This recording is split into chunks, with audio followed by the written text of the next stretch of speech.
The pictures you saw now has many more similarities, but just one glaring difference. These are the pictures of burning of a library. The library in the history of mankind is considered as a temple of knowledge. The libraries in any sane civilization is considered as the torchbearer for the future civilizations. The library is nothing but the seat of the greatest knowledge plus the scholars. And what happens when it burns is something which we have all been witnessing over centuries. The very first image you saw was the burning of one of the Bharat's greatest universities, that is Nalanda University. It was said that Nalanda University had 9 million manuscripts that burnt over 3 months. What a tragedy. What a loss of knowledge.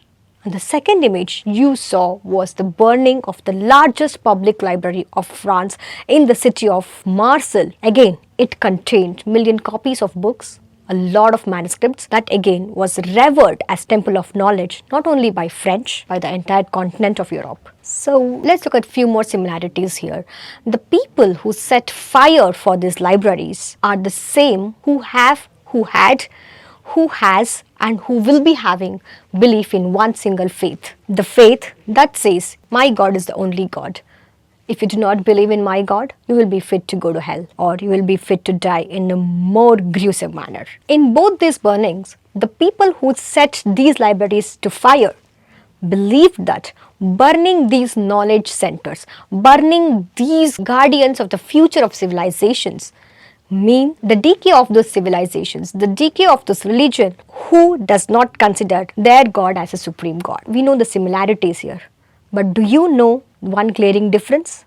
It is 830 years of time difference between these two burnings. The first burning happened in the year 1193, whereas the second burning is happening right now when we are talking in the year 2023. That is the 830-year time difference between both incidents. This time difference speaks volume about one community who believes that if their faith is not followed on this earth by anyone, they are deemed to go to hell or live a life of hell. You may ask me, who are these people who set the libraries ablaze? They are none other than the Islamists. Islamists either who came attacking one country or one culture, or the Islamists who sought refuge, who ran away from their own land, which were war-torn between two sects of Islam. With this reality as a foundation, let's look at what is that one cause that made the largest public library of Marseille in France to get burnt. On 27 June 2023, a 17-year-old boy was stopped by traffic cops in the city of Nanterre in France. What unfolded later was a series of exchange of harsh words, and the cop ended up in shooting the boy on his chest. The boy died, which is very unfortunate. Let me read out the background of Nahel. Nahel, the 17-year-old boy who was killed by the cops. Notably, Nahel had frequent refusals to comply with the law in the past. He had been involved in the acts of common law, including concealment and rebellion against police officers in 2020. The following year, he faced charges related to using false license plates, concealment, and driving without insurance. Moreover, he had encounters with law enforcement in January and March 2023 for drug-related offences, including consumption and sales of narcotics. This means Nahel was a habitual offender. It was no new case that Nahel was stopped by these cops and he was just fought then and there.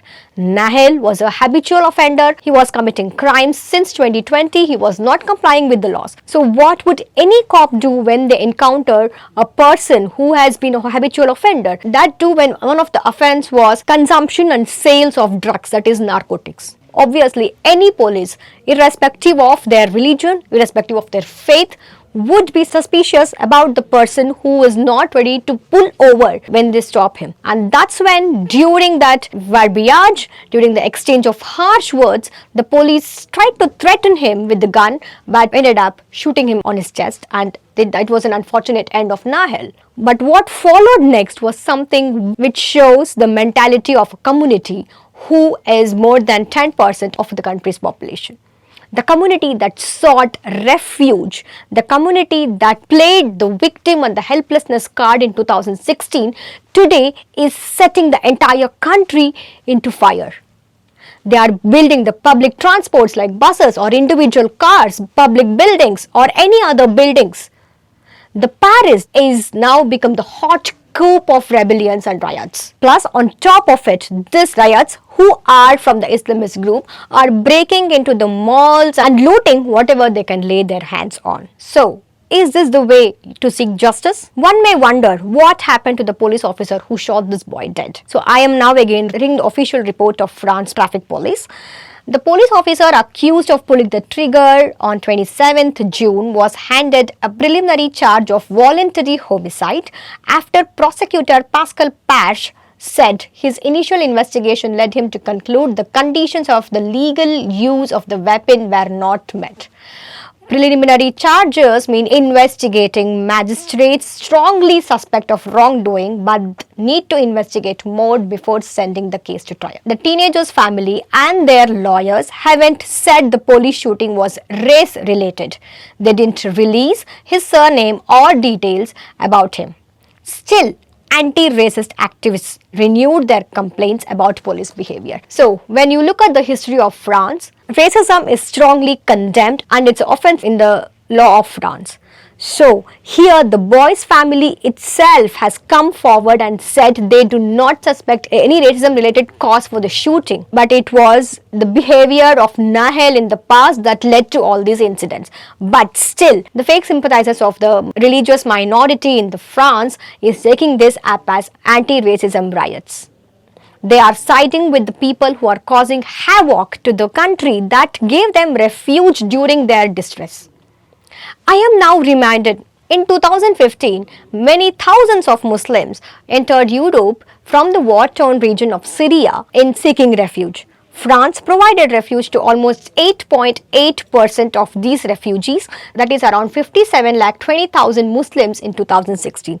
And today, as per the reports, the 2020 population of Muslims in France is around 10%. So, Muslims who have reached 10% of the total population of the France is now showing their true colors. I am reminded of a 7th century story of Parsis who again were trying to escape the persecution by Islamists in Iran. So only in the 7th century, these Parsis who had escaped the persecution of Islam reached the shore of Gujarat and sought refuge from the then king of Gujarat. The king of Gujarat just gave them a glass full of milk, symbolizing that his state has already been full and it is populated enough. The leader of the Parsis asked for a spoon of sugar, mixed it with the milk and gave the milk back to king, symbolizing that the Parsi community from now on will be like the sugar that is sweetening the milk. That means to add to the progress of the country. The promise that was made in 7th century has been kept till today, and we all know the legacy of Parsis like Sri Ratan Tata, Sri Adishwar Godrej, Sri Homi J. Baba, Major General Sam Manekshaw. We all know through these personalities, this promise of being like a sugar to the milk will be kept. Can you see the stark difference here? One community whose leader promised in 7th century that they will be adding to the progress of the country who gave them refuge, and the promise is still kept, and the other community who either attacked or sought refuge is vandalizing a country, a culture. Now you know what happens if you share your resources or if you give them importance in your own country. This incident is a caution bell of the behavioral pattern of this particular sect that is so-called peaceful. The caution bell is ever ringing. It's up to us how we safeguard ourselves.